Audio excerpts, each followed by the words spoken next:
Undercover female cop works as waitress. Billionaire leaves a note that changes everything. The note was folded once, pressed beneath a porcelain coffee cup, and weighted with a silence so heavy it felt like a confession. Officer Elena Reyes had seen ransom notes, suicide notes, and goodbye letters stained with tears, but nothing prepared her for the 8 handwritten words that would make her hands tremble in the middle of a crowded cafe. Before we begin, if you believe in kindness, redemption, and second chances, take a moment to like, comment, share, and subscribe to Grandma Dearie. Stories like this remind us that even in the darkest corners, humanity still breathes. Elena had been undercover for 6 months, wearing a powder blue waitress uniform instead of her badge, trading her service weapon for a pen and a forced smile. The cafe sat in the financial district, polished wood floors gleaming under warm lights, framed vintage posters lining the walls, and the smell of roasted coffee beans masking secrets that floated between tables. On the surface, it was just another upscale brunch spot where executives discussed mergers over cappuccinos.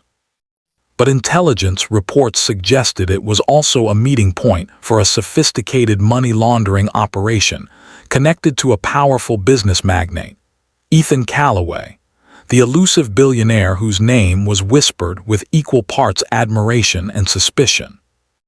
Elena had joined the force to fight predators who hid behind wealth and influence. Her father, once a decorated officer, had died chasing a corruption case that quietly disappeared after pressure from powerful people. She grew up watching her mother struggle to pay bills, while headlines celebrated the very men her father believed were criminals.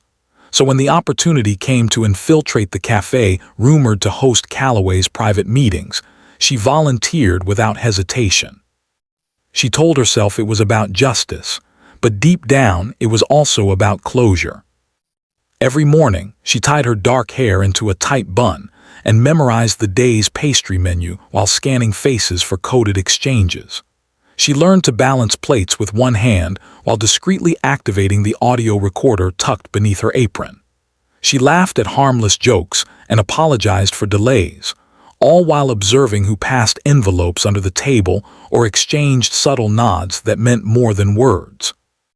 Then came the afternoon that shifted everything. Ethan Callaway entered the cafe without an entourage, dressed in a tailored navy suit that fit him like quiet authority. He was what Elena expected. There was no arrogance in his posture, no loud demand for attention. He chose a corner table by the window, sunlight tracing the silver strands in his hair. His eyes scanned the room once, briefly meeting hers, not with suspicion but with something that unsettled her more: recognition. Over the next hour, he met with an elderly woman and a younger man whose anxious expressions didn't match the billionaire's composed demeanor.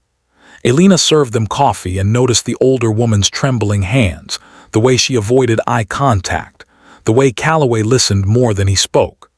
There were no envelopes, no suspicious exchanges, only intense, hushed conversation and what looked disturbingly like compassion. When they left, Callaway remained behind. He asked for another cup of coffee. His voice was calm, almost gentle. Elena felt a flicker of doubt creep into her carefully built assumptions. Could a man so often painted as ruthless carry such softness in his tone? Minutes later he stood, adjusted his cufflinks and walked out. He didn't look back. That was when she found the note. Her pulse hammered as she unfolded it. The words were written in steady, deliberate ink. "I know who you are. You're chasing the wrong story." For a moment the cafe noise dissolved into a distant hum. Had her cover been blown? Panic surged through her veins. If Callaway knew, why didn't he expose her? Why leave a note instead of making a move? Her mind raced through worst-case scenarios, compromised operations, endangered colleagues, her career in ruins. That night, instead of reporting the note immediately, she did something reckless. She researched deeper, not just the allegations, but the charities linked quietly to Callaway's foundation. Anonymous hospital wings funded in struggling neighborhoods, scholarships granted to children of fallen officers, community centers built in districts abandoned by investors. One name stopped her cold, her father's name. Buried in an old press release was a mention of a memorial scholarship created in honor of Officer Miguel Reyes, funded entirely by an anonymous donor whose identity was confidential by request. Her breath caught in her throat. The next day at the cafe, her hands shook as she refilled cups. She wasn't just chasing a suspect anymore. She was confronting the possibility that her narrative had been incomplete, that justice wasn't always black and white. Calloway returned that afternoon, alone again. This time, there was a heaviness in his eyes, as if he had already anticipated the storm inside her. Elena approached his table, her heart pounding louder than the espresso machine behind her.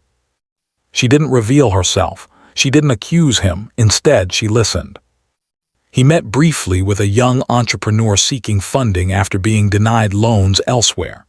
There were no coded phrases, no criminal undertones, just advice, encouragement, and a quiet promise of support. When the meeting ended, he left another note beneath the cup.